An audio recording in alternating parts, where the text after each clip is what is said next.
everybody! Welcome to the Fandom Post Radio Podcast. I am your engineer, Kate, and joining me this week is Kestrel. Yo. And Kane. Hello. And we are here to talk about the summer 2024 anime season, because that is why we are here. It's been a minute again, and another con has happened again. And Kestrel was at that con again, but we've had some big news that hasn't been con related, so we will be getting to that. So yeah, Kestrel, news. But first, news that is con related. Make it spicy. This is all good news first. So yeah, Otakon happened. Unlike AX and Anime NYC, it's not like the big industry con, so Sony doesn't give a shit about it. But it is the indie darling con, and all the old taku like to go there and catch up on stuff. So that is where Discotek and now the new Anime Go under Media OCD, which is Justin Fakes' company, who also does all the discs for Discotek. That's where they announce all their stuff. So we had 2 back-to-back panels of, Justin on both and others on the Discotek one, and we got a bunch of announcements. First was the Anime Go panel, and these are kind of the first new license announcements for the new Anime Go, basically. And they are Time of Eve, which has been released in a couple forms over the years. Never really followed the normal licensing kind of pattern. It was kind of the Japanese team working closely with, some small partners in the US to bring it out. So you had the original ONA series sold on Right Stuff, and then you had a Kickstarter for the movie compilation, which I think must have had a regular release after that, but it was all very, small company, and it's been out of print for a while, I guess. So, yeah, we've got a new complete collection with both cuts of the franchise on one disc, as well as Yoshioda's previous work and all the previous extras, maybe some new extras as well. So that is going to come out from Anime Go this December. And then their other announcement was Full Moon o Sagashite, which was released by Viz back in the day, and I think partially dubbed, and then they gave up, and then I think they gave up maybe on releasing it too, as Viz likes to do. So yeah, we're getting those two from Anime Go, the new Anime Go. Did all the old heads there start throwing out their backs and everything when these were announced? I mean, they're not that old compared to a lot of the Discotek licenses. These are both from the 21st century at least. Full Moon o Sagashite, I think early 2000s, Time of Eve late 2000s. Time of Eve was within the time frame that I remember watching the simulcast being released on Crunchyroll. So that still means it's, 15 plus years old, but not the oldest thing. And unfortunately, that autograph sketch that I was getting from Hiroshi Nagahama, took 6 hours of standing in line. So, which is funny, because, if I had gotten there 5 minutes earlier and been in the front of the line, then I would have, waited for 5 hours less and gotten a sketch with 5 to 10 times more detail. So unfortunate that morning didn't go as ideally as it could have. But yeah, I'll try to be first in line the next time he's at a con. But anyway, so yeah, that sketch that I got from him that I guess has gone around Twitter a bunch. It's got 26,500 likes or views now. Whoa. Yeah. But yeah, that took me up until halfway through the Anime Go panel. So I wasn't actually there for the announcement, so I didn't see the reaction. I just made it for the Q&A, which was very good. A lot of good questions, good answers, good conversations there. But yeah, I was not actually at the panel for the announcements. But I do love Time of Eve, and I have the original ONA Blu-ray, and I backed the Kickstarter at the highest tier, so I have that movie Blu-ray as well. And I might triple dip for Justin's release if I'm feeling generous. You're gonna get it. Please tell me you at least had like your good shoes on, your good line shoes on. I mean, I only own one pair of shoes at any given time. Oof. What? How? Yeah. Kate and I are on the same page on this one. Woo. You know what I should get, and I think that I should get it every time I go to a convention and I see people with them in line, is these like collapsible stool things. So they just like collapse into a little disc, and you just pull them out and they turn into a stool. That would make a lot of sense for all the multi-hour lines that I end up in. They let them bring those into the con? Yeah. They easily fit in bags. They're just little pieces of plastic. I know. Well, sometimes, I don't know. Yeah. Security's weird. It's all just That makes security sense. theater. I mean, the first place my mind went to actually when you said the thing I should bring, and I was gonna say like icy hot wraps because that's what I do. No, I mean, one, in this particular situation, the staff was really cool, and I was like, yo, I was planning to go to a panel in the next like hour. I don't think I'm gonna get up to the autograph in that time. Can I just leave and come back to my spot? And they're like, yeah, whatever, it's not moving. So that was awesome that they let me do that. And because of that, I was sitting in a proper chair for an hour and a half, and then booked it back down there. So it was only like a few hours of standing in line, and I probably sat on the floor for part of that, and then a few hours of sitting in a panel, and then another few hours of back in line. So not too bad. Nice. Yeah. Sweet, sweet relief. Yeah, anyway. So then there was the discotheque panel, and as they had been teasing leading up to it, well, actually, only half of it actually fit in the panel, which they knew was going to be the case, because they always go way over the hour that they're given. Apparently, Otakon will not give them more than an hour. They won't give anyone more than an hour. And so they, this time, actually planned appropriately and only announced an hour's worth of stuff there, and then had a live stream going on where it was kind of announcing the same stuff they were already announcing at Otakon for everyone else, and then once those ended, then they announced everything that wouldn't fit in that time. So anyway, all said, they announced 25 things during this night. So I guess I'll just like quickly read them all off, and if anyone cares about any of it, then they can talk about it after the fact. So let's see, what are we getting? We got a bunch of tokusatsu shit. Does anyone care about anything tokusatsu, or can I just skip all that? You can You probably can skip skip all it. that. All right. So they announced Lupin the Third Italian game, which is the TV special related to the Lupin the Third Part 4 TV series. And notably, this means that they have licensed pretty much everything Lupin the Third. And they also tease that there is another Lupin announcement coming in the future. We've got Space Pirate Captain Harlock getting a Blu-ray and HD upscale, the same one that was used in Japan. Also, HD transfer for the original Mamoru Oshii OVA Dalos. It's getting released on Blu-ray. Giant Gorg, also new HD remaster getting released on Blu-ray.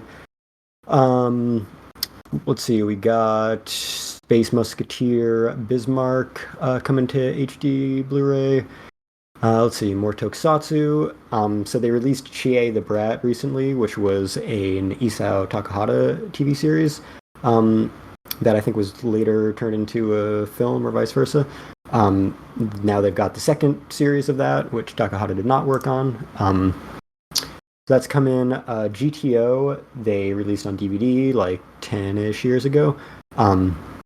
It's still not really HD worthy, but they are giving it an SD on Blu-ray release, which is going to be a little bit cleaned up.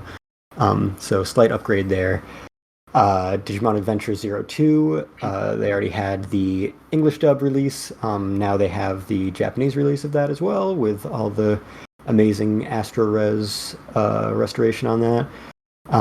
Next installment of Nanoha Strikers is coming out. I think they've now reached the point that no one else has ever released these seasons, so this is going to be the first time for this one. Everyone's favorite, Kiss Sis. Apparently they had just released the OVA in the past. Now they are bringing out the TV series. Kestrel over here burying the lead in the beginning. You should have led with this. Oh, I forgot that was a thing that existed until you brought it up. It's like, oh no. Then we've got the Professor Layton anime film, Professor Layton and the Eternal Diva, is coming out on Blu-ray. Viz had released it on DVD only, even though it is an HD native film. Their big final announcement for the actual convention panel was Kite. And this includes the full uncut hentai version of Kite, as well as the standard, R-rated cut that had been released separately in the US prior, and an international, also R-rated cut, which had been released a bunch of other places, but not in the US. And so they are not separating it at all. All three of them are on one disc. It's called the Kite Integral version. And let's see. We've got Humanoid Monster Bem. It's getting remastered for Blu-ray. First time that's been released outside or in North America. Gonagai anime Groiser Z. That's going to be SD Blu-ray. The live-action Dororo film is getting a release on Blu-ray. Apparently, Universal Pictures had released it on DVD back in the day. And also, there is apparently a live-action Ouran High School Host Club TV drama, which they did not get, that has a film follow-up, which they did get. So they are releasing that. I guess they just assume that everyone has read or watched the manga or anime at this point, and they know the story well enough that they can just grab this on its own. And then some of the previous stuff they had announced, the Reborn special fan disc is getting released in September. Like half the stuff they announced, even brand new licenses, are for September, and they all went up for pre-order like right after, a few days after the panel. So lots of stuff you can order now. Let's see, there's some more live action, some more tokusatsu, lots more of all that stuff. And, MXC. Did any of you guys watch MXC? Oh, hell yeah. Hell yeah. It was the only reason to watch anything on Spike for TV. a long time. Hell yeah. But between that and reruns of Cops. Yeah, that's right. That was fucking it on that channel. But no, Emily and I both have a very, very large soft spot for MXC. Yep. Me too. Well, shockingly enough, Discotek has MXC. Nice. Which would be very shocking to me if it weren't for the fact that the guy who did the subtitles for it was doing them at my house during AX. So yeah, that's a crazy license. Look forward to that. I think that's about it. Yeah, that's pretty much it for Discotek's licenses. So if anyone has any thoughts on any of those. Yeah, I mean, I think for me, the highlight is definitely like Dalos, if not because it is truly good. It's not like an amazing piece of work, but it's one of those ones where if you care about the history of anime in the industry, Dalos is super duper important because it is considered like the first OVA. Right. So it has, some prescience there that is really cool, and to be able to watch it on Blu-ray and in 1080p is really saying a privilege is dumb because it is a product you buy at the end of the day, but it's still really cool because the only way for a while you could watch it and the way I watched it was just like YouTube rips for a little while because it was just in licensing hell. But I would definitely recommend anybody who likes old sci-fi, because it's a solid old sci-fi, but it's just a really cool thing. It's Mamoru Oshii, and it's short. It's like 4 episodes, I think. So you're not even really in it for an exceedingly long time to kind of get the experience. And then if you didn't like it, worst case, now you got that feather in your cap for, I watched / own the original OVA, and you can hold that over your friends' heads. But that and the GTO thing, no. I haven't watched GTO. It's on my list of older ones to watch, but I do know that it is pretty well beloved. Yeah. Yeah, that'll be a good follow-up to Hajime no Ippo. You're getting through all the great early 2000s classics. I'm still shocked when you told me that Hajime no Ippo is from 2001. Yeah, I think both of those series actually were the year 2000. Which, I mean, from what I've seen of like screenshots and things of GTO, I would definitely believe GTO is from the early 2000s. But Hajime Ippo just seems to take place in the 80s. I mean, I think the manga maybe started in the late 80s or so. But aesthetically, I think they both look definitely still 90s. Oh, yeah, for sure. It wasn't until like a few years later that the stuff started switching over to digital and everything started looking totally different. So yeah, they both definitely still look like they could easily be 10 years older. Yep, and as you said for GTO, I've heard that parroted in a few places. Like the SD on BD is a weird format, but there can be some slight visual improvements and sound improvements because of the greater headroom for bitrate. Mm-hmm. So you can basically extend that 480p like as long as it will go, rather than having to like crunch it even more to fit on a DVD. So you do get to at least see it in the nicest possible way. Now, is it gonna really look all that better than the DVDs? Not really, but if you don't own it, and I don't know how much it will cost, that's going to be the way to own it. And then they can also just fit a shitload of episodes on a disc. So you can have all of like 43 probably on like 2 or 3 discs or something crazy like that. Yeah. And I will say, if anyone wants to go back and listen to our episode where I had Justin Savakis on, I asked him specifically, like, what are all the benefits of SDBD over DVD? And he had them ready. He kind of gave all the bullet points, and that was really informative.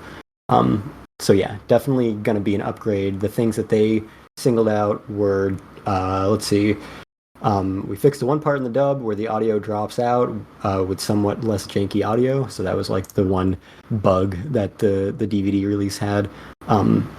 And yeah, they said that, kind of what you were just saying, there's just a little more room for, slightly cleaner video and audio, even if it's not getting above 480p. And the subtitles, they're going to be a lot better. They're going to be a lot sharper. DVD subtitles are kind of trash. So yeah, like if you have the source, you can ease up on the compression because you're going to have so much room on that disc to work with. Yeah, exactly. So that'll be really cool. Cool. That is the one thing that I did immediately buy, even though when they started playing the opening, I knew it from the first frame. And I was like, oh man, is it finally getting HD? Because I've been waiting 10 years for that. But no, sadly, the materials just are not ever going to look much better. So this is the best we can hope for, and that's fine, I guess, for now. Yeah, because I think, what's another one that I think is still stuck on SD? Is Kino still SD on BD? Yeah, that's a good question. I think so. Because last I looked, it was. Yeah. Because there's still a lot of really great shows out there. Yeah, that I don't know if this is the best that can really be done because of the expense of actually, doing all that, or I don't have my finger on the pulse for that kind of thing. Just in that weird slot of time where they're moving away from, film and into digital, and everything was just low. Yeah, and I mean, like, for a lot of those, AstroRes has kind of been the silver bullet. Because you're right. Previously, if it was native SD digital, then what the fuck are you going to do about it? You're Yep. going to attempt an upscale. It's not going to look that much better. So AstraRes has been able to help a lot with those. This stuff is still like, very late film source, some digital components in there. So yeah, it was probably just they weighed their options and realized what they were working with and what they could produce, and this was probably the best they could come up with. Yeah, it reminds me, even though it's in a totally like different subsect, but how Star Trek is kind of in that vein for Deep Space Nine, and then TNG for a while, because those were filmed like for TV rather than like the older episodes, like from the original series, and then of course now because everything is filmed on like digital 8K cameras and shit. But it was filmed for syndicated television, so to get the Blu-rays as nice looking as they did for TNG, it took hunting down film and painstakingly upscaling everything as best as they could, and it cost millions and millions of dollars. And I don't think they made like nearly enough off of those Blu-rays for all the love that they put into them. And it's one of the reasons why DS9 is always going to be stuck on DVD for the most part, unless someone rolls in with AI stuff. Is that was shot in standard def for television, not shot and then edited down for television.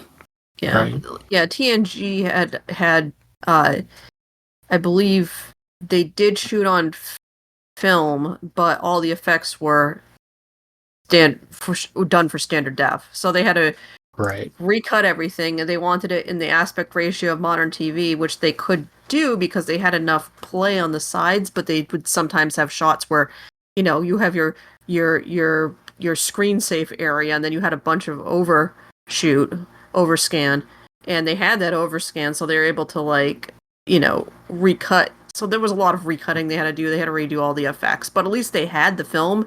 Yeah, nothing in the 90s had that film because everybody was shooting, they were all shooting on tape.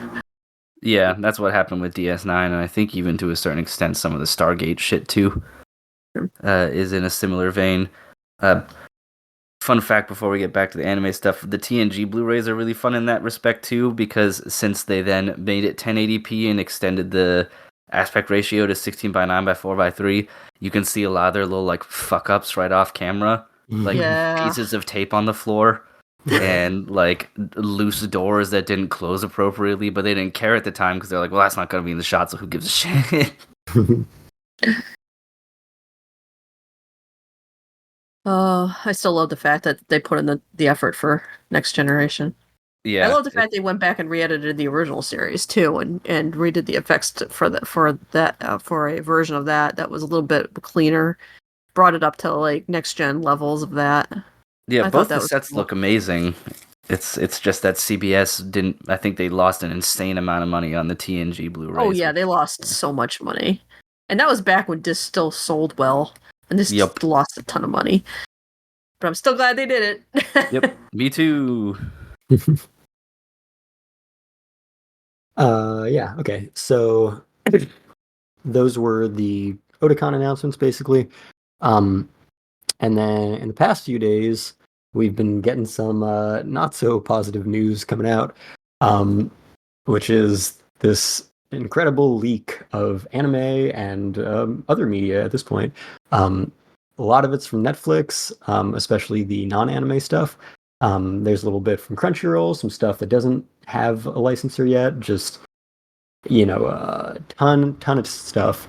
We have all of the first season of the new Ranma reboot that was just announced. Those are all out. We've got DeadDeadDemonDedede. Got a few episodes of that leaked, I think. And I think those are both Netflix. Mononoke, the new feature film for that series, was also leaked. I don't think that has any international licensors yet. Also ReZero, the first episode of that, which is, I think, a feature film length episode, got leaked. That has a watermark for Japan Expo, which is the big France convention. So that definitely came from that. Dawn to Dawn is the first 6 episodes, so that's probably like the first half of the season.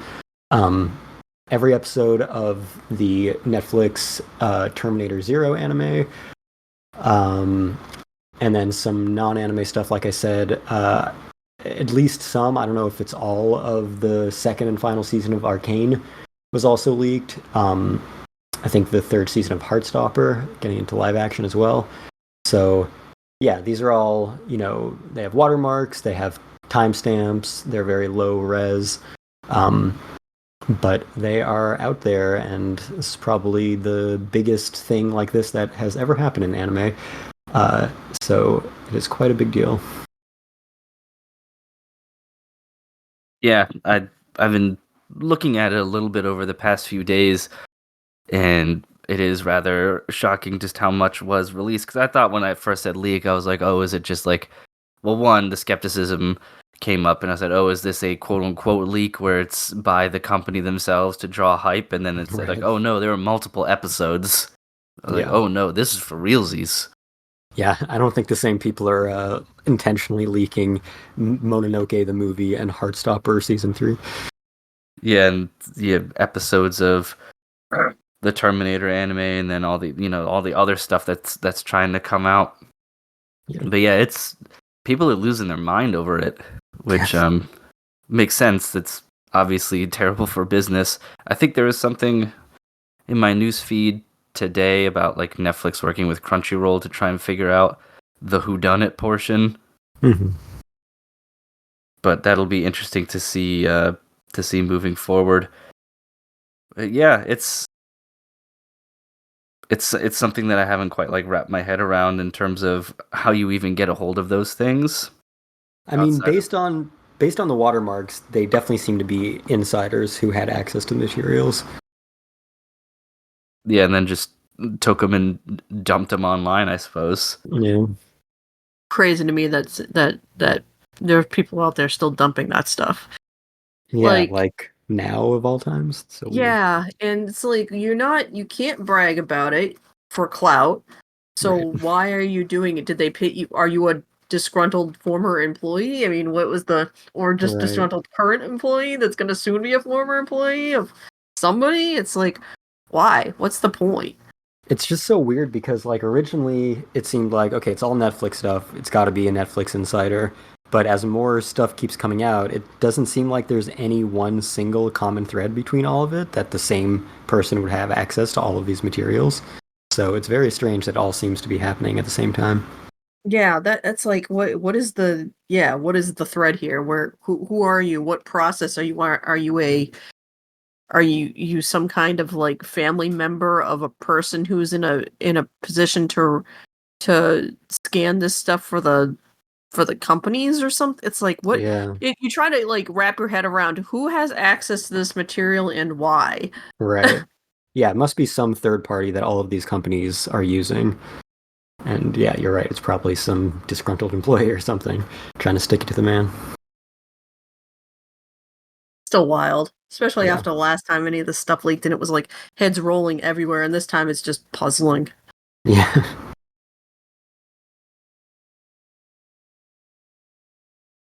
Did any of the particular things from the leak like bother you at all personally? Like stuff you were looking forward to or anything like that? I mean, I don't know that it being leaked really bothers me. Like I'm gonna watch it when it comes out anyway. I guess Arcane is probably my most anticipated thing. So it's kind of a bummer that some people are watching some shitty rips of that early. Yeah, it's probably the most extreme.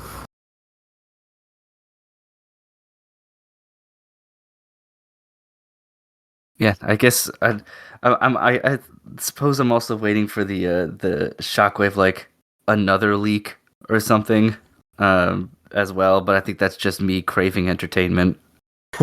After a certain point, they do kind of keep coming. Like I feel like there were more like in the past 24 hours. Maybe like Heartstopper was added in the past day or so.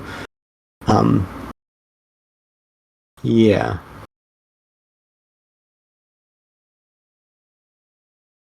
Yeah, it'll be interesting to watch and see how it plays out, especially now that Netflix is like, heads are gonna fucking roll. Yeah.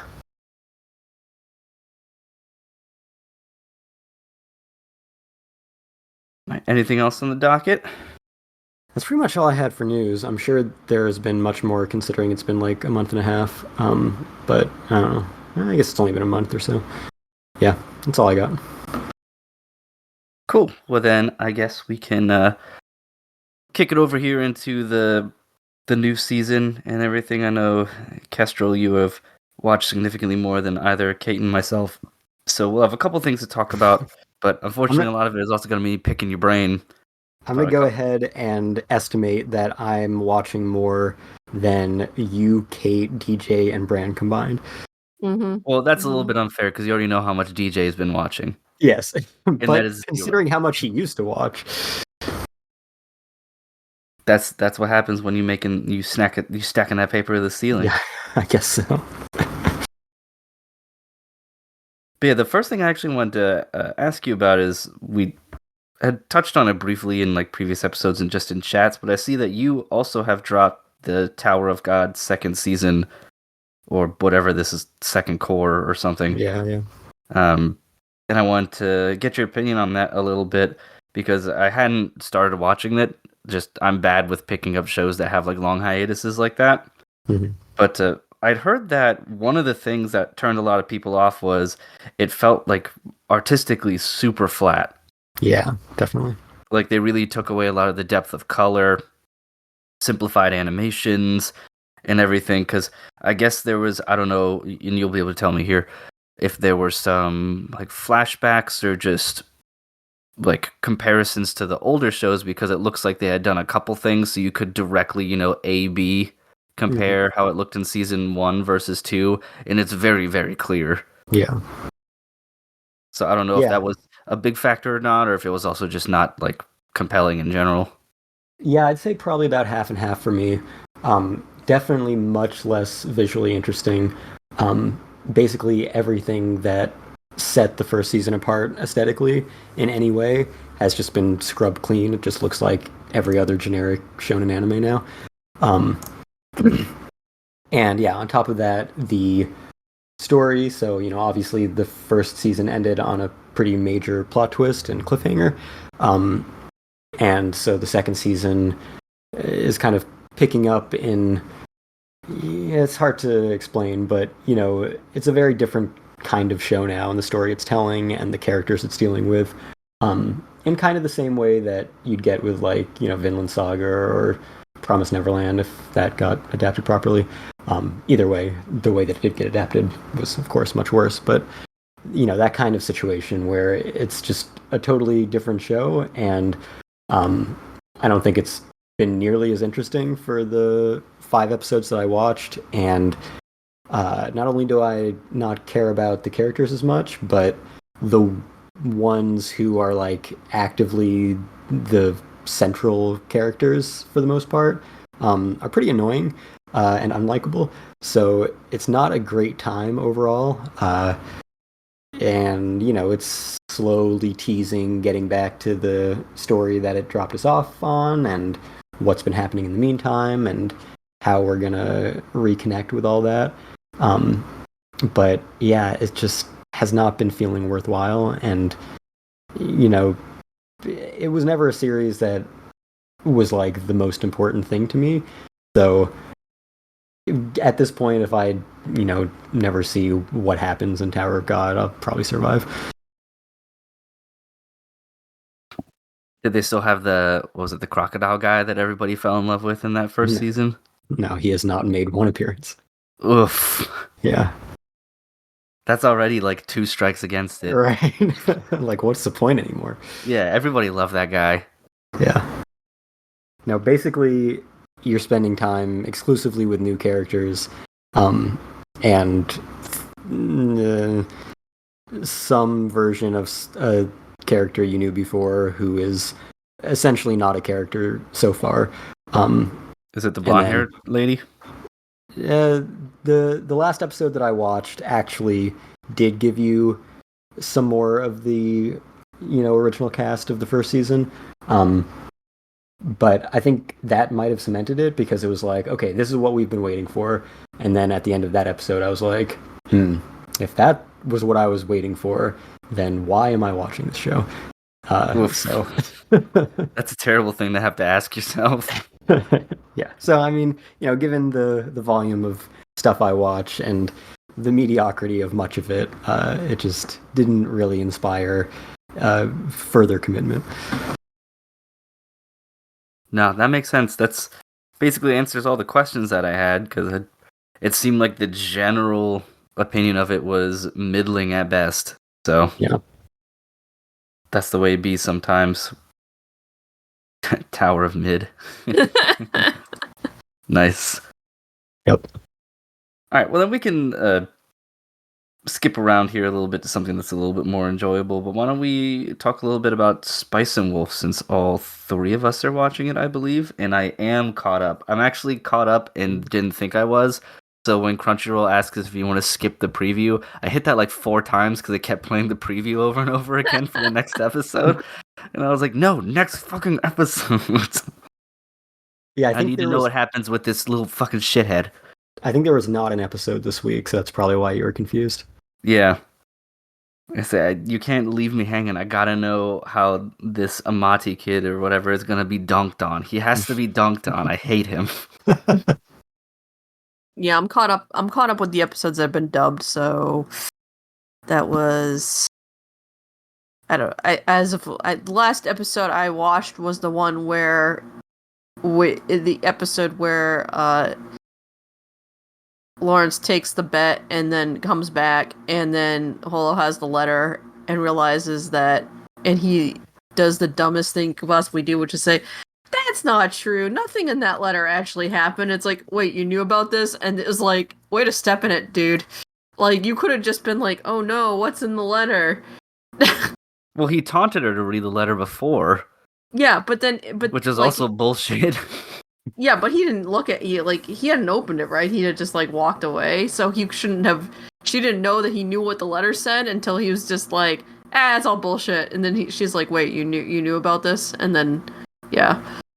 He could have just been like, no, I'm finding out right now, like you are. Well, I also got a feeling of, Lawrence figured he was banking on that letter saying like, oh, the town's still there. It's all just an urban myth. And I read it as the letter actually says, no, that place has been burnt to the ground. So not only was he taunting her, like playfully taunting her about the letter because, he can be dense, but also he was expecting there to be good news. So not only did he taunt her and she read it anyway, but then she read it and it had terrible news inside of it. So he got a big old double whammy of shit. And that just didn't work out for him at all. And it's always funny how characters like Lawrence, sort of caregivers or kind-hearted people will step in it like that. And then the guys or the covers always something along the lines of like, I didn't want to tell you right away because I wanted to make sure the information was correct. And that never works. Mm-hmm. Like, never. Because you should have just told her right away, like, hey, I heard this thing about the town and I'm going to check into it. And then, worst case, it's fake. And it didn't actually happen because word traveled by mouth in those time, periods and everything, like anybody who's ever played a single game of telephone could tell you, words get twisted almost immediately. So, yeah, the fact that he was hiding that the whole time, and then I think that whole episode and the one before it, and then parts of the one afterwards, like preceding and afterwards, are just a series of Lawrence making terrible gambles. Not reading the room right for a merchant, pretty bad. Pretty bad. I texted Kestrel when I was in the middle of watching, I think either the latest episode or that one, and I was like, I basically just said I could never make it as a merchant in this universe. It's way too stressful, and you have to think of so many things all at the same time just to make a couple coins. I get stressed every time I watch Lawrence going through the shit, which is every episode basically. Like, oh man, oh god, it's so stressful.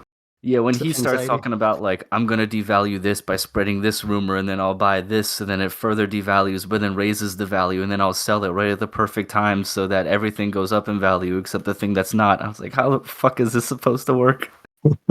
This is killing me.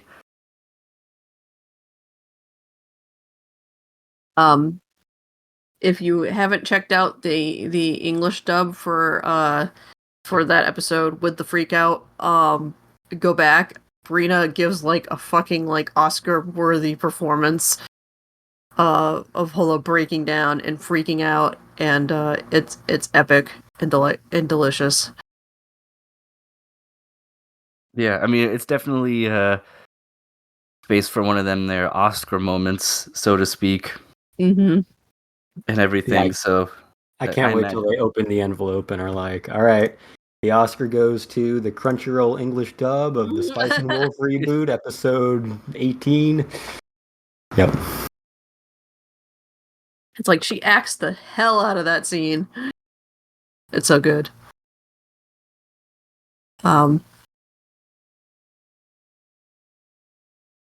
Yeah, it's I'm just really enjoying it so far, and I think part of it is because of the stress from the merchant stuff and the show, and just because of that, they're based on the light novels and stuff. Those as well, they don't shy away from the business things. So at times it feels like I'm watching a business simulator, Yeah. and then so the contrast between Lawrence in like business mode and trying to be a merchant and talking about that, and you mix that with his relationship troubles, both pseudo romantic and this like platonic and stuff. It gives a nice contrast about where he sits in his life and what he prioritizes and what he's actually good at, and I think that makes it so I never get like bored watching it. And I like that Lawrence kind of sucks at a lot of stuff. He sucks just enough. He sucks just enough, and he sucks coming from a good place. Like, Mhm. he's not an asshole or anything. Like, especially with this row he has with Hollow, it is from a place where he was trying to do right by her. It's just that is not the way you do that situation, and then the way he handled it afterwards is also bad. But it never feels like he does anything out of like true spite or anything. So it's just watching a guy kind of like fumble around, and he doesn't even know exactly, and maybe he does now, but up till now at the very least he didn't really know what his feelings for her were until shit started getting real. Mhm. So it's something that's been really enjoyable to watch. I do notice more and more, and I think I'm veering more on the side of being with you, Kestrel. Here, I'm like, this show starts to look worse. Yeah. Like, it's not getting better, especially Lawrence's face. I keep noticing Lawrence's face do weird things in episodes. His head changes shape.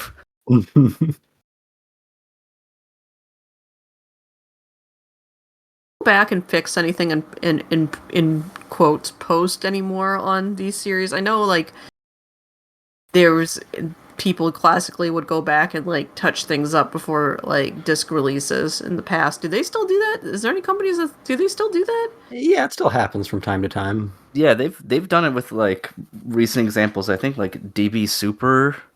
Yeah, I They mean, did that, and then they recent, did it that with was like like they did that with 9 years Sailor ago. Moon too. I think like the Sailor Yeah, Moon Well, stuff Sailor looked. Moon was classic because that was yeah. well, that Dragon Ball Super 2, like episode 4, is just laughable. Yeah, back when Toei did not have their shit together, they were definitely doing some of that. Yeah, I mean, I think there's been a bit in the past 5-ish years, but probably not as much as there used to be. They're all too busy making the next 12 shows. Yeah, that's just about right, isn't it?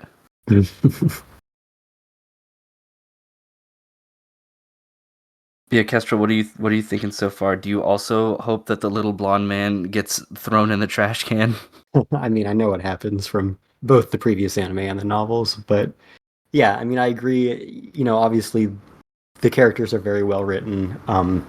They are realistically flawed despite their best intentions, and in ways that are kind of optimally dramatic for the circumstances they're in and the way that they complement each other and kind of bounce off of each other in less positive ways. It creates realistic and kind of earned drama between them and helps develop their relationship and their feelings toward each other in kind of a gradual way that this kind of story needs to get to a point where you feel like, all right, it makes sense that they have this kind of relationship now. So yeah, I think all the characteristics that embody each of these characters is kind of very well honed for the kind of story that's being told and the way that they interact. And it all plays out really well.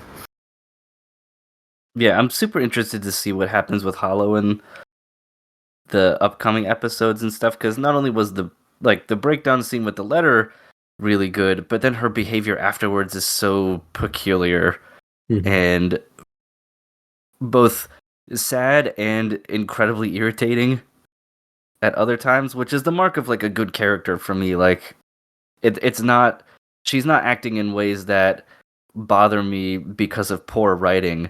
It's what we've kind of learned about her character and how she feels about being alone, and now that she's going through a phase of feeling like, the one person that she considered a close friend has betrayed her deeply, she, at least on the surface, instantly attaches herself to this other guy that shows her a bit of affection and promises to not leave her alone, even though effectively they know nothing about each other. I mean, Amati has no idea who Hollow is, and he's just kind of infatuated with her in that way like teenage boys get, and teenagers in general. Yeah. Just get with each other. So what would happen if Hollow were to go with him, and then it turns out Hollow was not a nun, never was a nun, is in fact a god character? Like, there's a lot of stuff happening that I think both characters, their emotional sort of compromises have made this a very precarious situation. And I'm interested if there is anything like Hollow still kind of cooking up, or if she's truly just going through a really, really tough time and is seriously considering going with Amati because he provides her with affection and goods and something that could be considered companionship, even if it feels just like infatuation, which is shallow.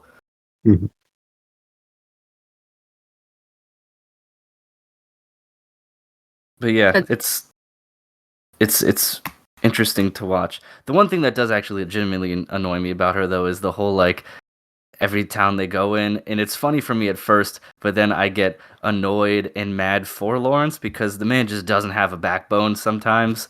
When she makes up the stories about, like, how Lawrence, borderline abuses her, I'd be like, man, come on. Yeah. Cut the man some slack. Part of the trouble you guys keep getting in is that you basically paint him as an abuser.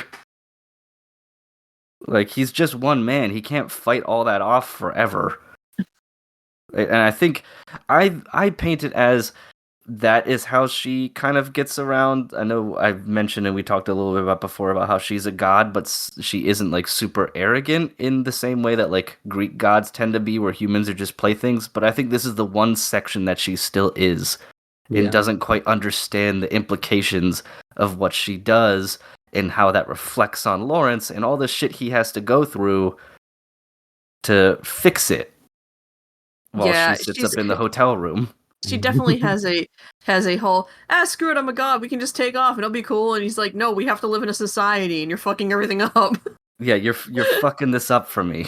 Like, yeah, I think, Holo is an interesting balance of the kind of ancient divine wisdom and the naivete for human society that comes in being so disconnected from it for so long.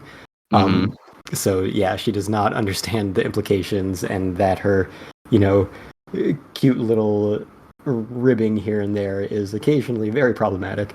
And yeah, I mean, I think it makes sense that even someone with the eternal wisdom that she has does not necessarily know how humans interact in the modern age, um, because she's never had to. So yeah, it makes sense that these situations arise. It's just too bad that Lawrence has to keep cleaning up after her. And I wish he would say something.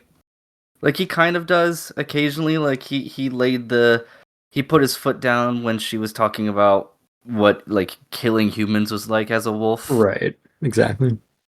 And that was clearly had an effect on Hollow. Like it made her upset that he was mad, and I just wish he would do that a little more often. Now, would it make the show less entertaining? Potentially. So I understand that a TV show and, entertainment needs to happen, and her being that way supplies entertainment, but still from like a personal relationship standpoint, that would piss me off so much.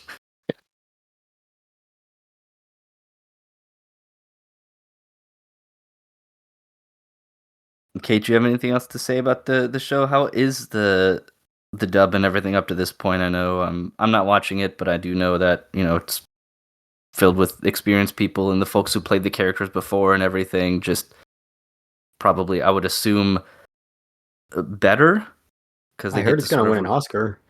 Yeah, that's true. It, um, the dub is great. The dub is fantastic. Yeah, it's fun going back and listening to like them from however many years ago when it originally came out. I'm gonna say 20. 20. Yeah, I'm just gonna run at 20. It's not 20. I think it's like No, it's 16. 16, close, but not Well, quite. you round it up to 20. There you go. And yeah, it was really funny. Like I had forgotten that Chris Sabat did the voice of like some random dude who we not expect Chris Sabat to be voicing Yeah, in the I remember original that series. character. Yeah. And he does it again in this in the new dub too. I was like, oh cool. Like he's voicing that random dude again. It's like this very posh like guild master. It's like what it's just very funny that it's like, oh cool. And I just loved it. I'm like, wow, that's fun. That's fun continuity right there. Yeah, the years of experience and the like I said, the the whole dub just flows so much more natural now. It's still like very dramatic. The whole is very dramatic. But it's I don't know. It's good. You should go back and listen to it. It's good. Um, the funny thing is, it's been so long since I've read the books and seen the original show that I've completely forgotten how this arc goes.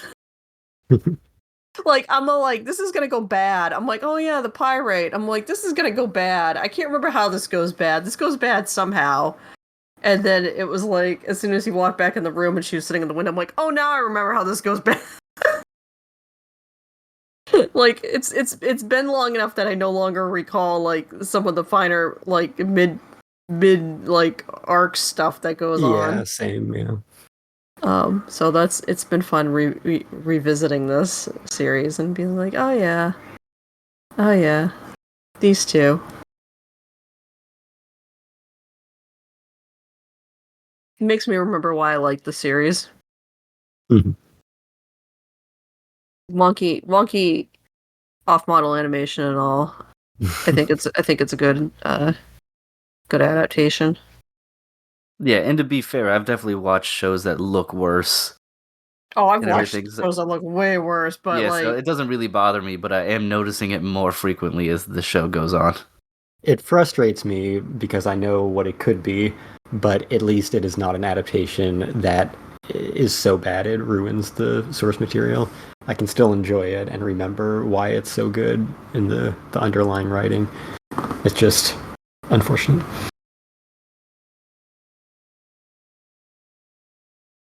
Yep, Spice and Wolf, still good. Still spicy. Still spicy. Although still frustrating at times. Lawrence is still a dumbass sometimes. Yeah, for sure. I still love their banter. I like all the economics. And yeah, it is kind of nerve-wracking. It's like, no, don't fuck around with the market. No, what are you doing? No, what you didn't learn the last time you fucked around with the market? Why can't you just play it safe? Nope. I definitely laughed out loud I think it was the last episode where his stone seller friend, like stone merchant friend, complimented him on being a good merchant. He's like, that sharp brain merchant, it's amazing seeing you work. I'm like, do you know this man? Like, do you actually know him? Because everything we've seen so far is that he's halfway decent until he starts getting a little bit, he starts sitting a little too high on the hog and fucks with the market and starts buying stuff on credit, and then everything goes to hell. Yeah, you definitely take some risky gambles. I'm excited to see how it's going to work with this like pyrite trading and everything, because it is over my head. Mm-hmm. So we'll see how they play that part out and where it goes from here. But we can move on then, if that's about everything. I think very, very briefly, you gave it a C+, but Nekotan just isn't hitting for you either, Kestrel. No, I mean, it's just a meme. Yeah, it's a meme that's trying too hard. Yeah, as they tend to do. Yeah, I picked it up because I heard, of course, on the internet, people are like, this show is a meme and it's hilarious. And then I think I got through like an episode and a half before I texted you and said, this just ain't it. Yeah. Yeah, it is hard to make a meme work as a full-length television series. Yeah, I could see it working if it was like half-length episodes, Mm-hmm. or if they were long episodes, like somewhat split up into little vignettes or something, so you could kind of hit your jokes in these mini stories to kind of keep the energy up. But since they're whole episodes, man, woof. The latest episode was, the first half of it at least, was all extremely short vignettes. They packed like 20 of them into like 10 minutes. Whoa. Yeah, so I feel like, I don't know if it was from 4 or something, but it definitely had that kind of a rhythm where it was like, here's a few seconds to tell your joke, and 4 shots or whatever. So they have attempted that. Well, kudos for the effort, I suppose. Yeah, I have one of my coworkers is in love with this show and thinks it's the best thing of the year. That is all of my friends. Oh, really? Okay, yes. So we also are sharing in that experience? Yes. Good. I'm not alone. They have a thread for it and live watches every week where they all watch it together and comment on it, and yeah, they are obsessed. Lordy. Yep. And I'm sure you like dunking on it probably doesn't add very much to the conversation. Yeah, I don't talk about it that much because it's like, whatever. Like, they were, of course, similarly appalled that I dropped Pop Team Epic, so, they like their meme shows.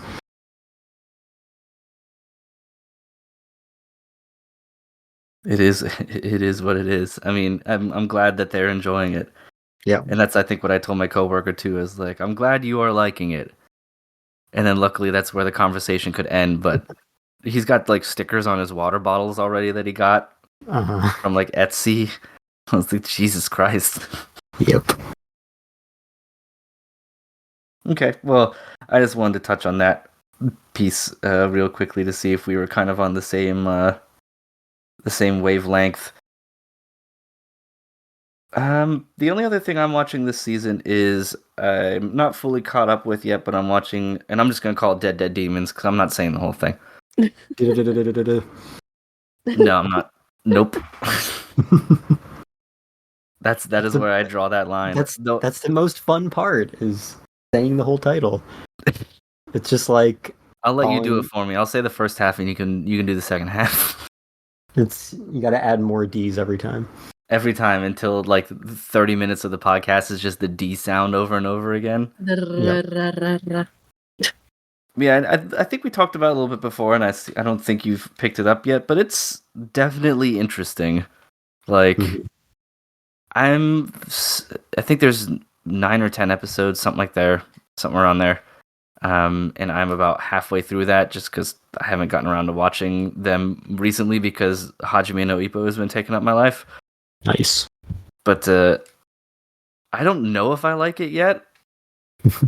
It's keeping me engaged. I just can't tell if I'm enjoying my time, and take that for what you will.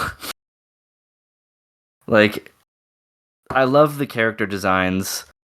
Everybody looks very unique, and it makes it easy to remember names and gives everybody personalities, so it's not just a bunch of palette swaps and everything. But there's just this sometimes like oppressive feeling of like delusional dread that's happening in the show because of just the setting, like this alien invasion, but the aliens actually haven't done anything, so the ship is just floating over the city, Independence Day style, and everybody's desperately trying to like live their lives with this seemingly impending doom, and some people are doing it better than others, and it makes me uncomfortable. Like, I think it's because I'm just constantly waiting for like the other shoe to drop. Mm-hmm. Like, I'm waiting for something to happen. Like, we've had one very important story thing now, or at least it feels like it will be very important given the cast of characters. And I'm like, okay, so this is when the dominoes are going to start dropping. Like, things are going to start happening, and things are going to go off the rails because the government's shooting down alien ships now instead of just letting them float around the city. And we've got some gadgetry going on. And meanwhile, these girls are still just trying to live their lives. And one of them is like an anti-capitalist anarchist, which is fun. And it's so hard to describe because of all the stuff that is simultaneously happening and then not happening at the same, like, at once. I would recommend for sure checking it out. And you said it's by the source materials by whomever wrote Goodnight Poon Poon, or Yep.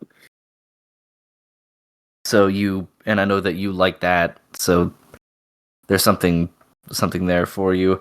I do not know if it's going to get as emotional dreadful as that gets, because I believe you had said is one of the saddest things ever. Yeah, if you're not depressed already, then he's definitely going for a lighter tone for this one. I wouldn't say I'm depressed, but there's just like a low-key anxiety throughout the entire thing, all of the time. Yeah. And I think it is just the juxtaposition of this alien invasion happening, these people living their lives around it, and that you simultaneously want to yell at them about, like, this is not normal, stop trying to make it normal. But then you also empathize with them trying to maintain some semblance of a life, even though it could end at any moment. And it makes for a tense environment sometimes. And some people do try to acknowledge it, but then they're sort of shouted down sometimes by the people who are either in denial or who just want to be like willfully ignorant and hope that I can just go to college and then I'll move away from Japan or whatever, and it'll be fine. Or it's been 3 years or whatever the time skip is since the aliens first showed up and nothing has happened yet, so maybe nothing ever will happen, so why worry about it? But I would recommend it if only for the uniqueness that it brings to the table. The one character's brother is incredibly handsome and comically obese at the same time, and is voiced by like the guy who does all the bad guy voices, like the deep bad guy voices. Like, I didn't look up his name, but he's just kind of walking around, and I think he's an internet affiliate marketer and conspiracy theorist. Like, I can't fucking figure out half these people yet. But yeah, it's something. it is definitely something. And I think, was Bran looking forward to this, I think? I can't remember. Probably. I think he liked the manga, so most likely. Yeah, I want to say that he had mentioned this adaptation before it started airing a while back. Yeah. So hopefully he can be on one of these episodes before it's finished for either the season or finished, period. I don't know how long it's supposed to be. I have no idea where the story's supposed to go or what's even supposed to happen because it barely has a plot. I think it's going to be like 18 episodes. Okay, so it's roughly halfway through if 18 is like the full treatment. So Yeah. there's time. But I would love to get his opinion on it as someone who liked the manga enough to be excited for this. Mm-hmm. Yeah, I should definitely check it out at some point. I guess when it first started, I expected to hear like amazing things about it, and I heard kind of middling things. So I was like, oh, maybe I don't feel that motivated to try it out just yet. And I've kind of been waiting to hear more, and honestly, I kind of forgot it was getting released because I feel like until now, no one has been talking about it, at least in my circles. So yeah, it's just kind of been surprisingly off my radar given the creator of the source material. Yeah, I could see how that would be the case. I mean, I don't think it's been particularly like marketed heavily or anything either. Right. Yeah. It's just there. So it could be one of those like hidden gems eventually. When the end of the year comes and people are looking back and they're like, "Whoa, this show was actually really good, but nobody watched it" or something. I could see that happening. Yeah. If I hear at any point that it like lives up to Inio Asano's potential, then yeah, I'll definitely give it a shot.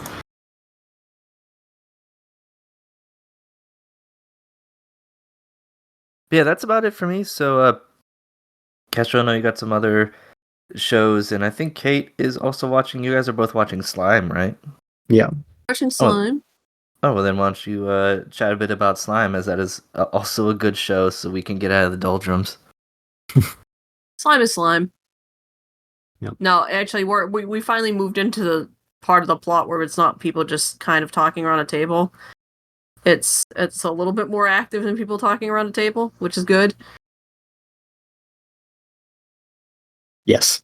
Agreed. That's about it. Yeah. Slime is tough because it's like practically every other episode they're introducing like 20 new characters, and you're like, okay, we've got an awful lot of people now in this cast, and they just keep growing, and none of these people are dying off, so they're still like relevant, and will be relevant going forward. Yeah, the politicking has moved into a new stage where Rimuru is trying to basically make his own theme park nation. Yes. And he gets so in the weeds on his own little pet project of like making a dungeon for people to dungeon in, that he's basically just gone down the DM path and with his friends, and they are doing the equivalent of hiding in the basement and rolling dice and trying to make elves disappear. And like nobody, like, I'm like, are you telling any of your people up on the surface what you've been up to? Because you've been at this for a while. Yeah, it's definitely an interesting season. Feels like not a lot has happened in a different way than not a lot happens often in Slime. Yeah, it's interesting. We'll see how it goes in the rest of this core. Obviously, Yeah, now there's another incredibly broken otherworlder heading in his direction, so that's fun. Yeah. I like the fact that they just like speed run this random other dude who showed up and also got stupid, hilariously overpowered powers. Yeah. I definitely appreciated that. Because ever since Rimuru got reincarnated, we have had, just every cheat code available to him through this system that was just there. And so having that in a third-party character and having them be like the prototypical hero is very amusing, and it'll be interesting to see how they interact. Yeah, they're both kind of frauds in a way. Like Yeah. they're relying on these incredibly broken powers to, like, Rimuru basically has an advisor in his head at all times who is just like, hey, this thing that does say, hey, this, that, and the other thing, and this other character now has like just like the silliest broken power, which basically is like, oh, all your friends are gonna be like way stronger, and also everything just kind of goes in your favor. You're just like, you have the world's densest plot armor. Right. He's Go like have fun. he's like King from One Punch Man or Buggy from One Piece. It's a funny trope. At least he's aware of like how he's not responsible for like literally anything happened to him. He's like, I'm a huge fraud. At some Yeah. point, this is all going to backfire on me. Yeah, no, it's definitely yeah, it's similar to Rimuru because when he started out, he just had all of these incredible powers heaped upon him, and so it's very much the same situation here. And yeah, in this case, it's even more comical because it's basically just the plot warping around this single character. So for him to enter the story with a main character who already has ridiculous plot armor, yeah, it'll be interesting to see how that all turns out.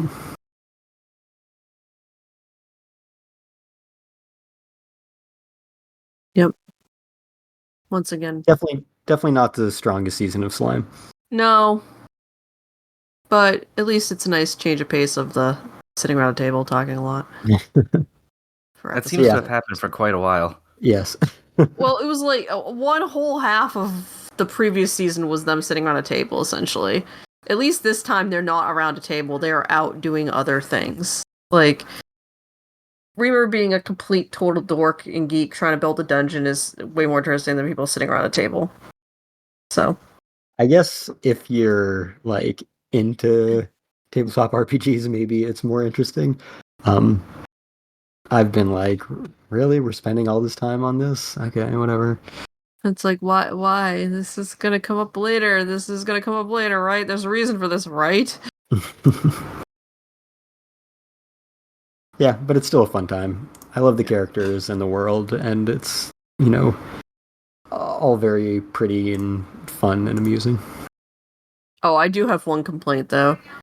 Everybody, like, getting all up in Benimaru's business, trying to get him to marry a 15-year-old is not cool. Yep. I'm glad that he had... 15-year-old? Yeah, she is 15. Oh. She was, like, in the womb for, like, 300 years, but she's 15. And I don't... They've never said how old Benimaru is, but... None of them are humans, whatever. None of them are humans. None of this matters. She's 15 years old.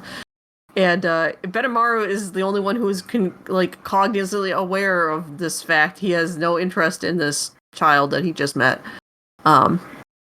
So he's like, please stop trying to hook me up with all these people. And there's like women fighting over him, and he's like, please stop. Please stop. Yeah. So they're like, oh, you're just a late bloomer. It's like, leave the poor man alone.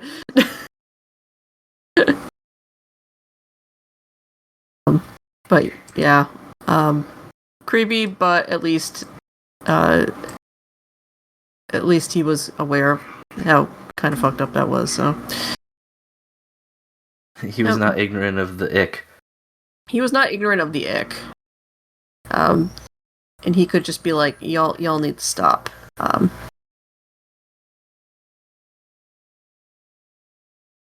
Yeah, that's slime. Slime is being slime. Yep. Our wolves are spicy and our slimes are slimy. Slimes. Mm-hmm. But yeah, I'm excited to see how this all shakes out with the hero coming. Mm-hmm. Everyone's like, you're gonna fight the demon lord, the slime demon lord, right? That's why you're heading there, right? And he's like, no, it's not why I'm going there. I don't want to fight him. It's what Himmel the hero would have done. That's Like, how I we should heard all he live was our a cool lives. dude. I don't want to fight a cool dude. Oh. All right, cool. Well then, glad to know that everyone's still enjoying it. It feels like it's been around for so long now. I mean, it's on the third season, so third season, then what, 6 cores or so? Yeah. Yep. It is on It's a the pretty 6th core. decent time, and maybe it just feels like it's been around longer than it has been compared to other things like My Hero on its 7th season. Yeah.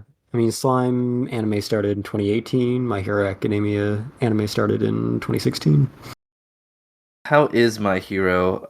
I've heard that the manga is over now. Like that Yep. ended? It ended this week. For better or for worse? Yeah, I have no idea about the manga. I've never read any of it. Yeah, neither have I. My brother even reached out to me. He's like, "So I heard this ended." I went, "Yep." He went, "How is it?" I'm like, "How? I don't know." Why are you asking me? I think I only watched like the first season of the show even. No, really. So I'm definitely not the person to ask about any of this. Yeah, I'll say seasons 2, 3, and 6 are very good. Uh, season 5 is oof. Um, we're definitely in the end game.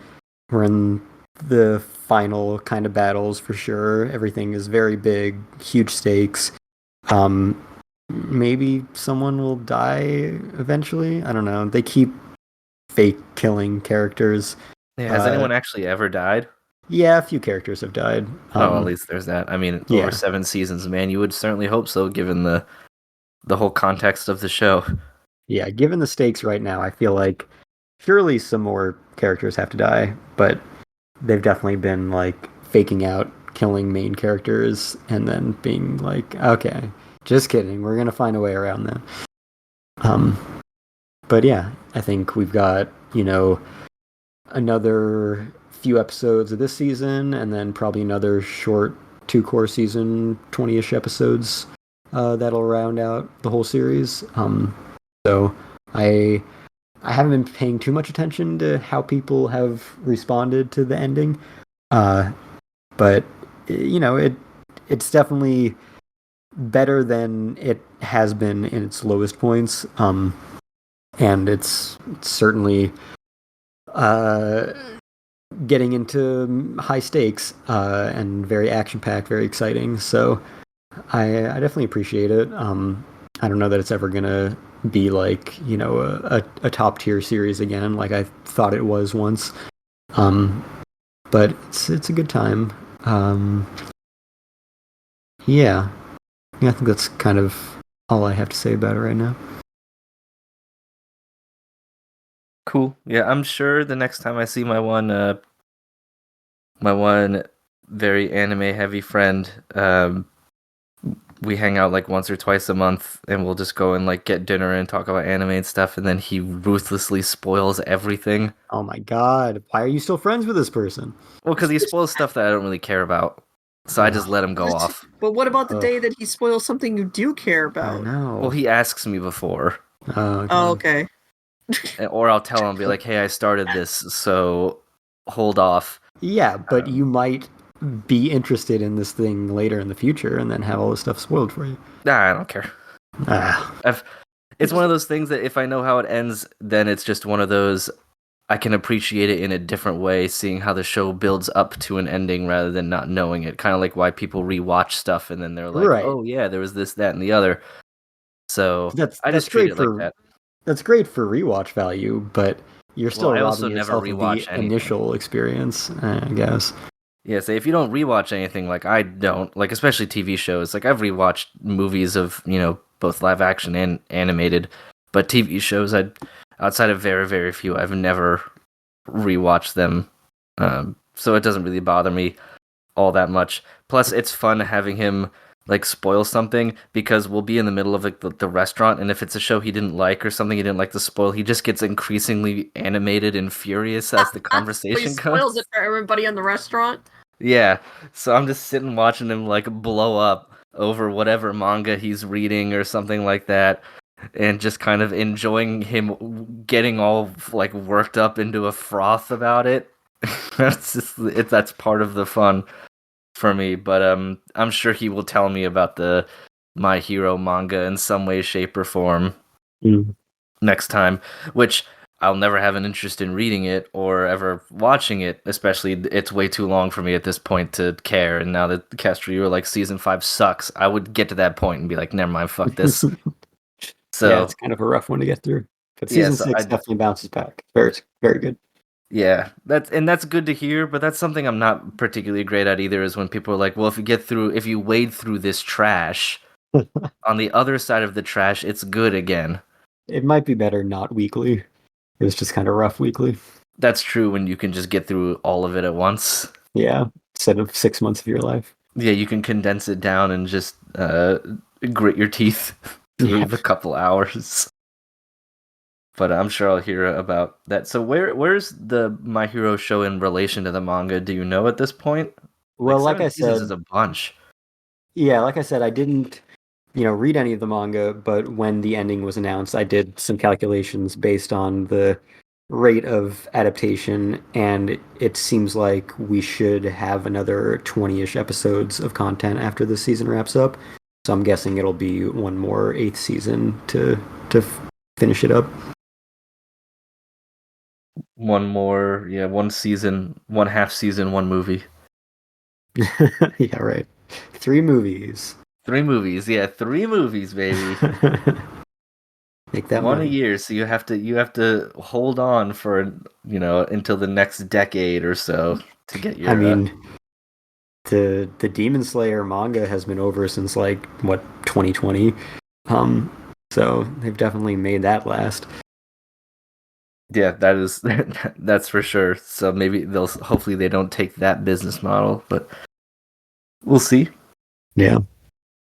They've been very consistent so far, and I think every single season of My Hero has ended with an announcement of the next one. So I assume at the end of next month, we will most likely have an announcement of My Hero Academia 8th and final season, or something to the contrary. But I assume we'll know. And yeah, like I said, probably last episode when we talked about how its ending was announced, with it ending, Jujutsu Kaisen is now the second oldest Jump series in terms of manga, which is insane because it's only 6 years old.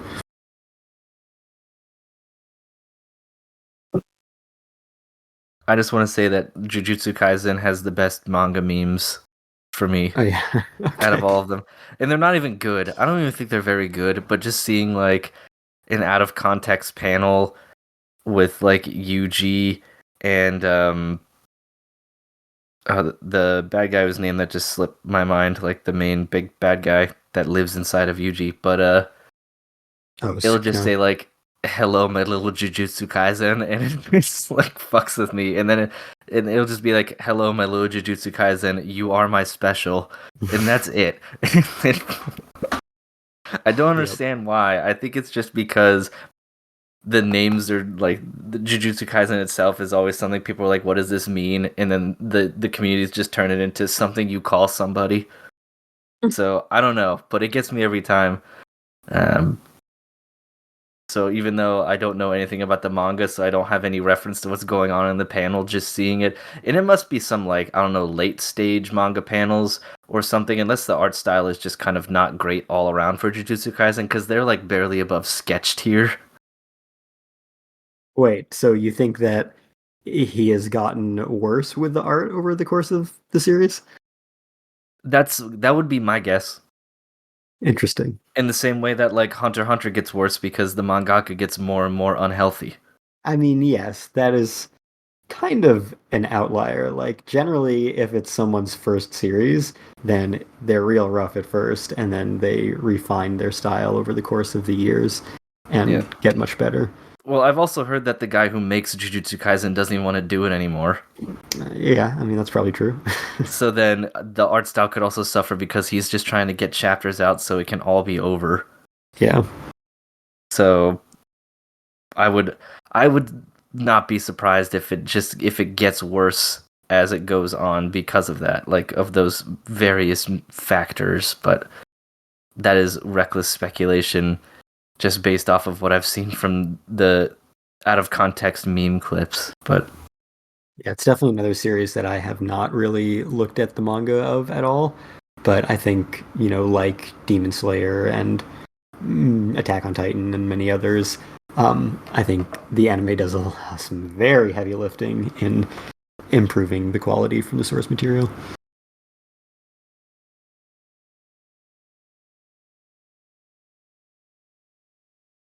okay, all right. So I guess Kestrel, is there anything else on the list you want to chat about here? You have a little bit of a variety going on. I've heard the Elusive Samurai is alright. Yeah.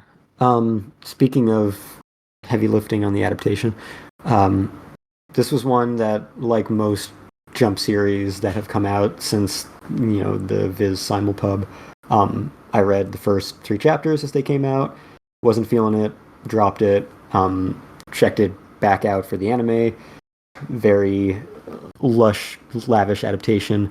At least at first. I mean, it's still very good, but I feel like the first few episodes, they were just like really trying to draw people in with insanely high quality animation. Still solid aesthetic all around. But yeah, it's from the creator of Assassination Classroom, which at least the anime of that ended up being way better than I ever expected it to be. But yeah, it's like a historical fiction kind of. It's based on like a real event, kind of. Like the main character is a real person who existed. And yeah, it's just about the surviving member of a family who was the victim of an overthrow in 12th century Japan. And his thing is kind of that he's just really good at evading things, and that has led him to survive and find clever ways of fighting more powerful enemies as a result. And he has like a weird priest advisor guy who can see into the future, and so he uses that to help him kind of carve the path of how he can continue surviving and getting through this situation that he's in, and eventually, presumably, combating his foes that put him in the situation. And there's also like the kind of weird comedy that Assassination Classroom also just goes into, but I feel like the baseline story is more serious, so it's a little more jarring. But yeah, it's it's very anachronistic. Like the guy will be like, "Oh, since I can see into the future," and then just pull out some like anecdote from modern times, so that they never have to feel like beholden to actually having relevant things for the time period. He can just be like, "Oh yeah, here's a concept that exists in the 19th century or the 20th century, and I'm just going to pull it out because I can see into the future." So it's kind of like, yeah, it's kind of like Samurai Champloo in that regard. It's just playfully anachronistic. So yeah, it's definitely the production is a huge part of what makes it worthwhile. We'll see if that carries it enough to get to a point that I care a great deal about the story. Because yeah, so far I'm just kind of waiting it out, see if anything interesting is happening. Because like I said, the manga did not do it for me, and so far the actual storytelling of the anime has not been wowing me either.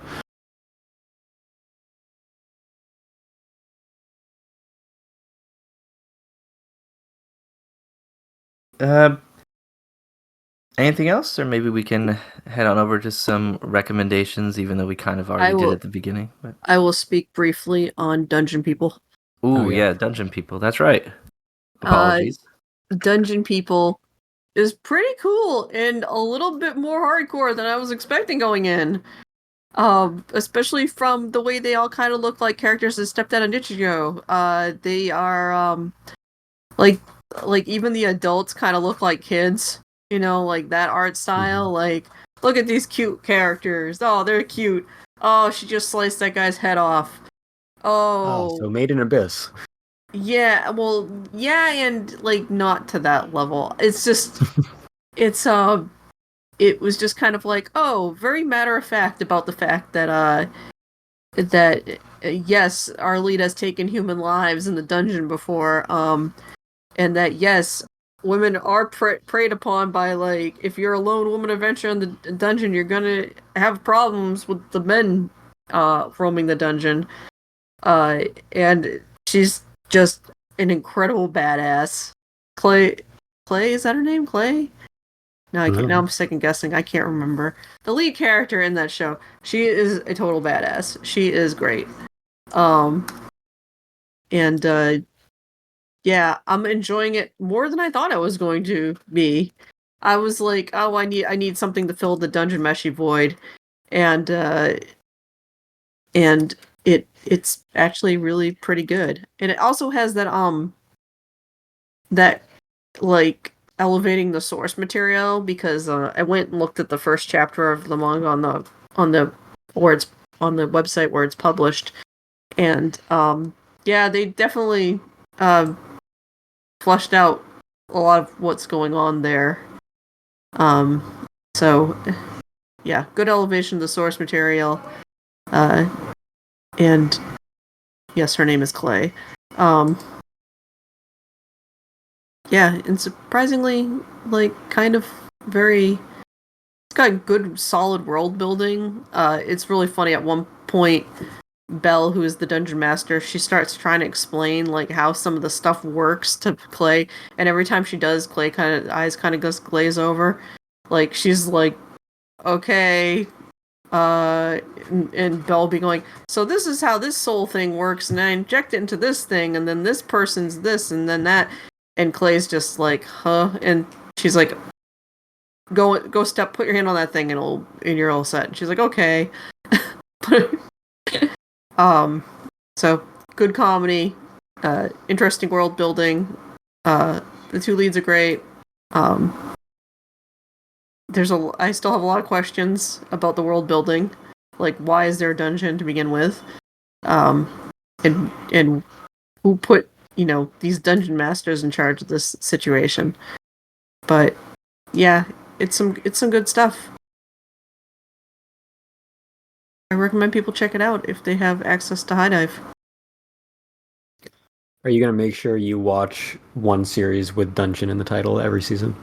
Um, we can see if there's anything with Dungeon in the title for fall season. I'll get back to you on that one. I got reincarnated into a sex dungeon. No, I will not be watching that. I just made that up, but Oh, okay. That probably exists. Yeah, probably. that's it was a little bit shocking about of how quickly you just assumed that was real.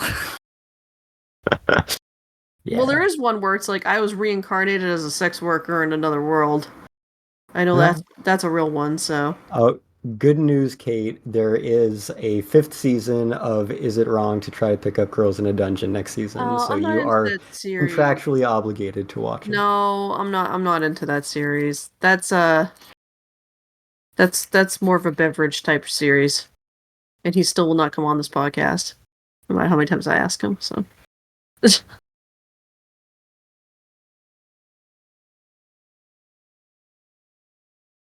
Yeah, I know All that right. was one that I wanted to check out at one point too, because it sounded like it was coming from an interesting angle, at least. Of it reminded me of the what was it?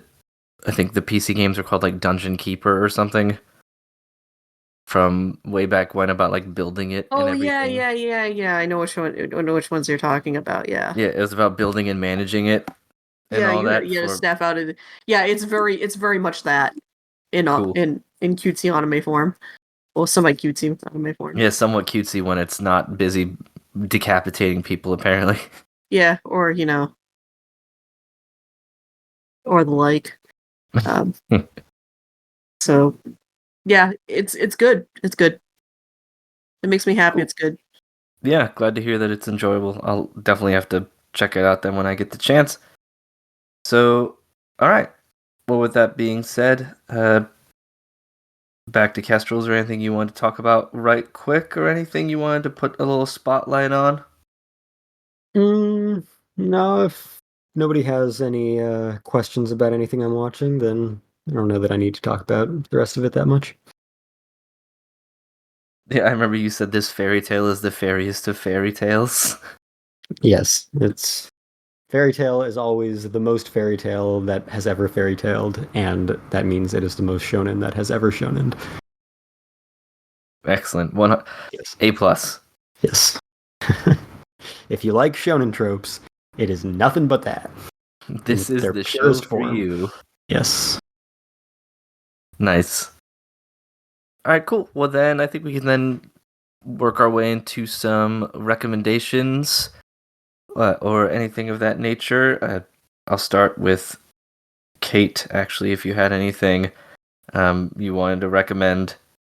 Recommendations. Do I have anything to recommend? I don't think I do at the moment. In between video game releases. So I can't really recommend anything that hasn't come out yet because that would be hypocritical. Not that I haven't done that before, and not that that's not the way I roll on a normal basis. At least you're open about it. Yeah. Go pick up some old series of manga. I am currently going through all 30-something boxes of my manga collection because I mistakenly thought that we were going to add insulation to the eaves and was forced to move everything out in like 110-degree heat like a week ago. And so I've been progressively going through all of my old manga collection, and I keep coming across series that I forgot existed, let alone that I owned, until I pulled them out of boxes and was like, oh, look at all this CMX manga I have. Oh, look at this random series from Tokyo Pop that I owned at one point. And not to mention like multiple different editions of various series. How many times have I bought Magic Knight Rayearth? It's more than once. So go back and check out some older series. Dig into some, especially if you're like younger than the majority of the people on this podcast. There's a lot of stuff that's out there and a lot of stuff that's still in print that you can track down that was still good and you can check out. Like, a lot of publishers have very deep back catalogs, and some of these series absolutely never sold out. So you can still find books available. And I still have not found my Gintama volumes yet, Kestrel, but I'll let you know when I do. Okay. I know they're here somewhere. I will take your Mushishi volumes as a consolation. No, those are staying. Those are definitely staying where they are. And it was funny because Chris asked me if anything was turning yellow, and surprisingly not. Like, not even Tokyo Pop stuff, which is the stuff I'd expect to turn yellow, is not turning yellow. So I don't know what that says about my storage capabilities or just paper is better than paper used to be. But yeah, I did find books that were turning yellow, but those were mass market paperbacks. Of I think that weren't even that old. They were only like 15 years old or something, and I was shocked at how yellow one of those books was. So yeah, I mean, I feel like my Viz Tonko from 15, 20 years ago, definitely the edges of the pages are pretty yellow at this point. see, like I was pulling out, like I pulled out some old Viz stuff. I pulled out. Oh God, I found like their Battle Angel Alita volumes, which I didn't realize Viz had published those originally. They were immaculate. They weren't yellow at all. So, and those from way back. I also found that Ghost in the Shell volume, that is the hardcore sex version. Nice. Yep, Nice. and I can confirm, yes, hardcore lesbian sex exists in that book. So that's going to be an interesting adaptation. That is also the most dude bro book in the face of the universe. I flipped through it. I'm all like, oh yeah, it's all robots, guns, and look at these mostly naked ladies. Or if they're not naked, they're definitely posed in ways that are like, questionable. But yeah, it's yeah, yeah, full color straight up pornography in that book. I'm like, how true to form is this adaptation gonna be? I mean, I doubt it will include that. But No, I can't Masamune imagine. Shiro primarily makes full color hardcore pornography, so it's not surprising. Yeah. So, yeah, I'm finding all sorts of weird shit in these boxes. I'm like, I own this, I own that, I own this other thing. But yeah, go back, read some old series. That is my recommendation. Nice. I mean, I was going to basically bounce off of you and say the same for old anime series. Like, if this is a slow season for you, like it is for me, watch Hajime no Ippo. Because that shit is incredible. Yeah. Still holds up, still great, fun characters, very fun, interesting, empathetic main character who's doing boxing while still maintaining a sense of like emotion and sympathy and fun awkwardness, even though he's big and buff and beats people up now. I think he gets paid. No one's talked about it yet. No one talks about how money works. That's the one thing that it doesn't bother me. I just think about like he's winning these professional fights, so I'm assuming he's getting paid. But nobody says anything about checks. But it's really great.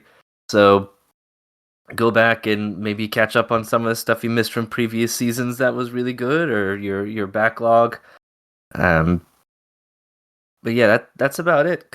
Or check out, if you want something weird, like I talked about earlier, check out Dead Demons, at least for the experience of watching it, because it's relatively out of the norm. But that's about it. Yeah, I don't have a ton of recent-ish anime releases to recommend. I think I covered most of the ones from July last time. I don't know if I mentioned the Oshinoko Season 1 Steelbook Collector's Edition. If that is still available, then definitely recommend getting that, especially with second season airing right now.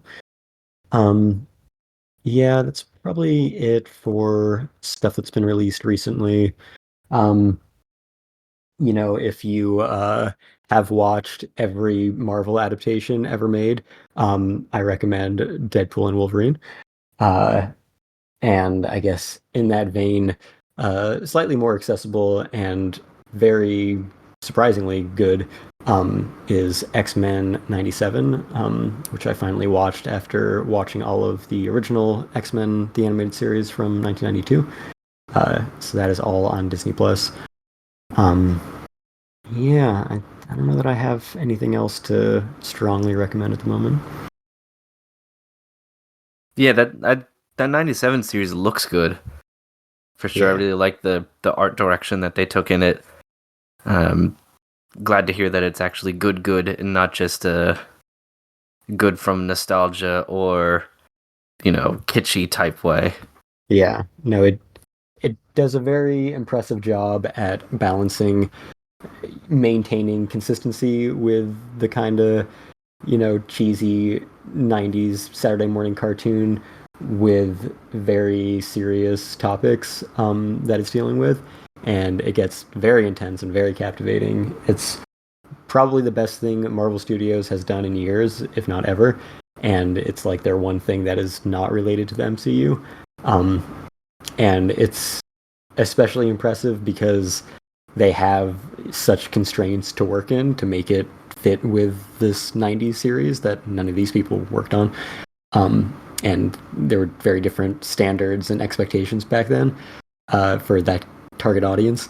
So being able to make something that is so much better than the rest of their output that does not have that kind of constraint just makes it that much more impressive. So yeah, very, very solid production.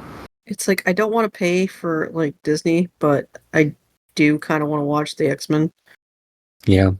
because I was around for the original series and I did watch the shit out of it.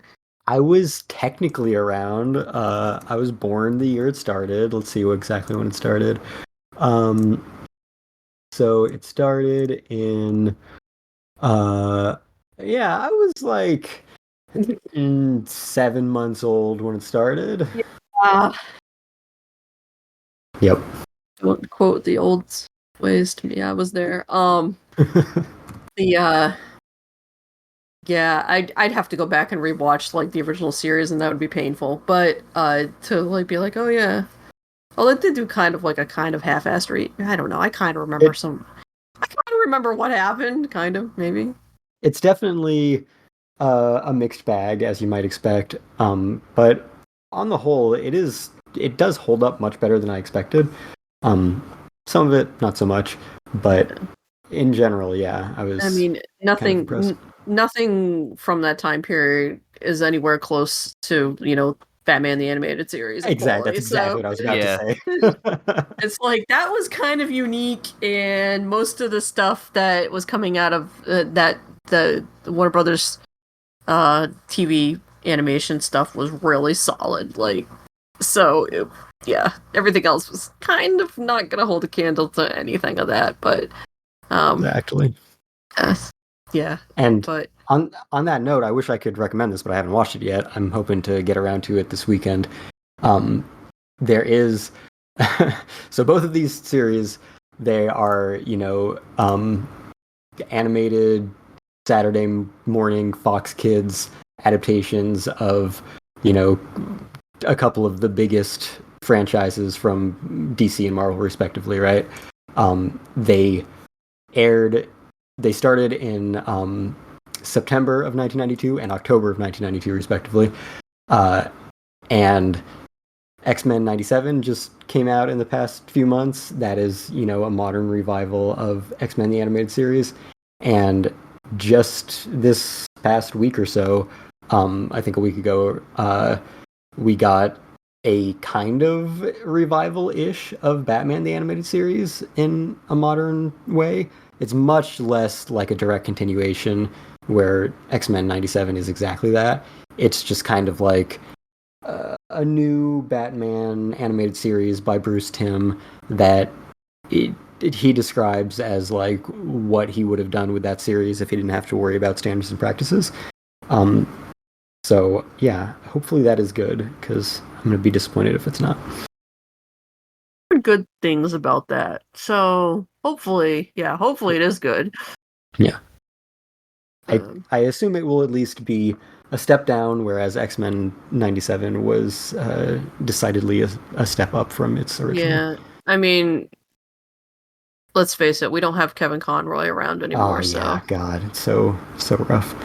Oh, what a punch in the face! And because he's not around, Mark Hamill won't do the Joker anymore. So it's like, yeah.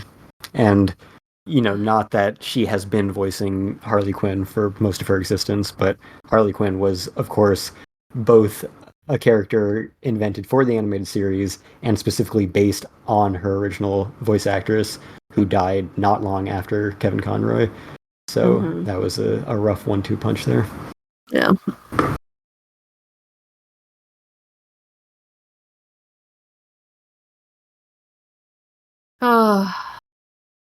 Well, now that's a downer. Let's pull back up. Yeah. Go watch some good cartoons and read some good comics. There's our recommendation. Yeah. I mean, you can never go wrong with that, so. No. All right, cool. Well, with that all being said, as usual, Kestrel, how about you let everybody know where you can find us and where they can find you?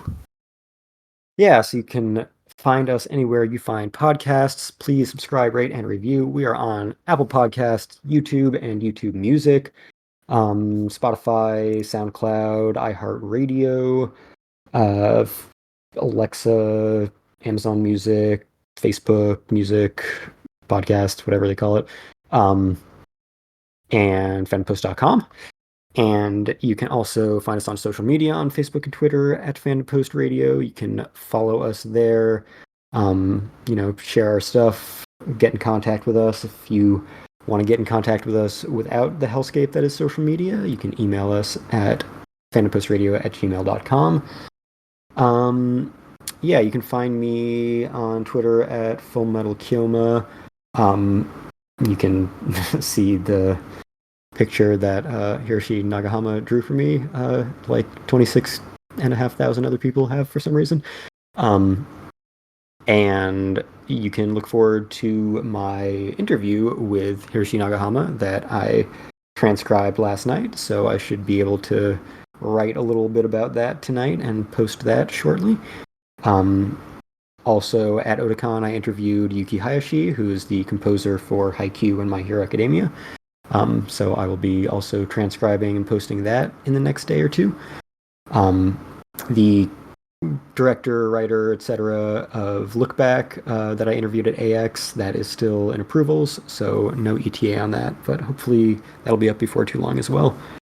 And for people who don't know, Hiroshi Nagahama is the director and writer of all the Mushishi anime, and the upcoming, finally has a release date, hotly anticipated, innovative adaptation of Uzumaki. So, yeah, that'll be good. And he is just, in general, the best guy in every way.